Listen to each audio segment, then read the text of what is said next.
7월 28일 화요일 새벽 우리에게 주신 하나님의 말씀은 예레미야 19장 14절에서부터 20장 6절까지 말씀입니다. 예레미야가 여호와께서 자기를 보내사 예언하게 하신 도벳에서 돌아와 여호와의 집들에 서서 모든 백성에게 말하되 만군의 여호와 이스라엘의 하나님께서 이와 같이 말씀하시되 보라, 내가 이 성읍에 대하여 선언한 모든 재앙을 이 성읍과 그 모든 촌락에 내리리니 이는 그들의 목을 곧게 하여 내 말을 듣지 아니함이라 하시니라. 임멜의 아들 제사장 바스올은 여호와의 성전의 총감독이라. 그가 예레미야의 이 일을 예언함을 들은지라.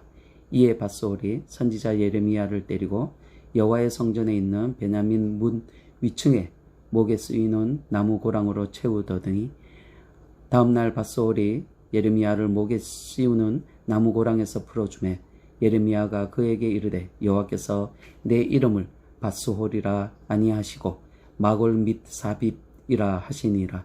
여호와께서 이와 같이 말씀하시되 보라, 내가 너와 내 모든 친구에게 두려움이 되게 하리니 그들이 그들의 원수들의 칼에 엎드려질 것이요 내 눈은 그것을 볼 것이며 내가 온 유다를 바벨론 왕의 손에 넘기리니 그가 그들을 사로잡아 바벨론으로 옮겨 칼로 죽이리라.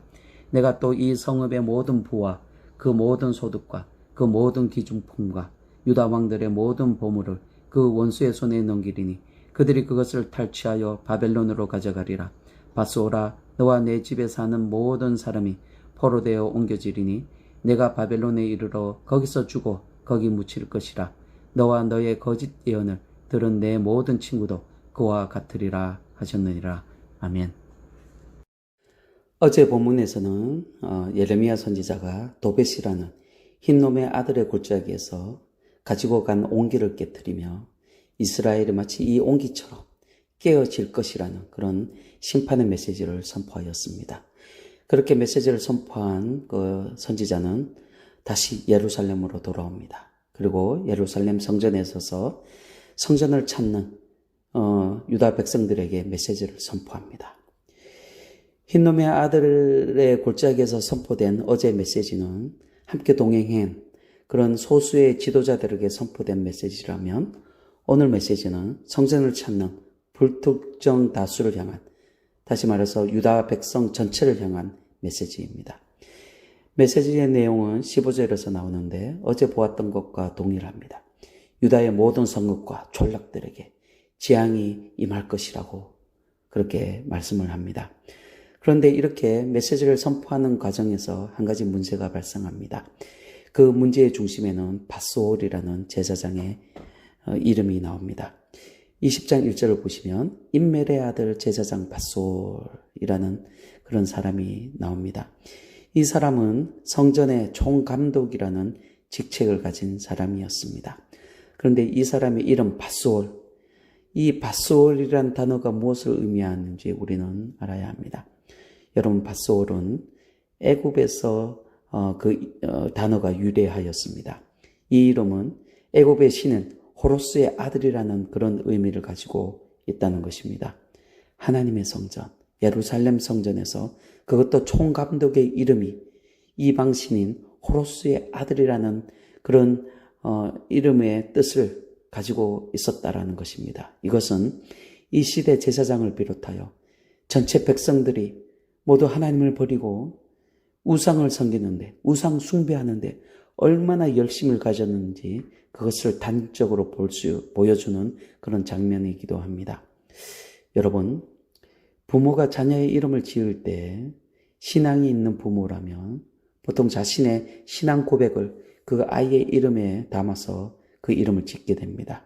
다시 말해서 자녀의 이름은 부모의 신앙 고백이기도 합니다. 이런 의미에서 제사장의 가문에서 그 자녀의 이름을 우상의 이름을 갖다 붙여서 지었다라는 것은 그의 부모가 우상 숭배자였다라는 것을 우리가 알게 됩니다. 그리고 이것은 단지 그의 부모뿐만 아니라 그의 조부모까지 그리고 그의 형제들까지 모두 우상 숭배를 하였다라는 것으로 우리가 알 수 있습니다. 여러분, 이스라엘의 영성을 대표하는 이 제사장의 가문이 대대로 우상 숭배를 하였다라는 이야기입니다. 그러니 그를 따르는 백성들은 어떻겠습니까? 보지 않아도 뻔하지 않습니까? 저들에게 희망이 있겠습니까? 여러분, 그래서 교회 지도자들이 깨어 있어야 합니다. 목회자가 타락을 하면 교회가 타락하게 됩니다. 교회가 타락하면 그 사회와 국가는 더 이상 희망이 없습니다. 왜냐하면 교회는 한 사회, 한 국가의 부패와 죄성을 걸러주는 그런 필터와 같습니다. 그런데 필터가 오염되면 더 이상 희망이 사라지게 됩니다. 여러분, 오늘 본문을 계속적으로 보시면 하나님의 성전에서 총감독이라는 자리를 떡하니 차지하고 있는 이 우상숭배자 밧소올이 지금 어떤 짓을 하는지 한번 보시기를 바랍니다. 여러분, 밧소올은 예레미야의 메시지가 마음에 들지 않았습니다. 죄를 지적하고 회개를 촉구하는 그런 메시지에 그는 반감을 가집니다. 여러분, 사실 심판의 메시지, 죄를 지적하는 메시지를 듣고 싶은 사람은 아무도 없을 것입니다. 하지만 그것이 하나님의 말씀이라면, 하나님의 뜻이라면, 그렇다면 자신을 돌아보고 그리고 자신의 안에 있는 그 죄에서 속히 떠나 회개하고 하나님께 다시 돌아가야 하는 것이 아닙니까? 그래서 심판의 메시지는 단순히 표면적으로 나타나는 심판의 포커스가 맞춰져 있는 것이 아닙니다. 그것은 우리를 회복케 하는 하나님의 은혜의 포커스가 맞춰져 있는, 다시 말해 회복의 메시지입니다.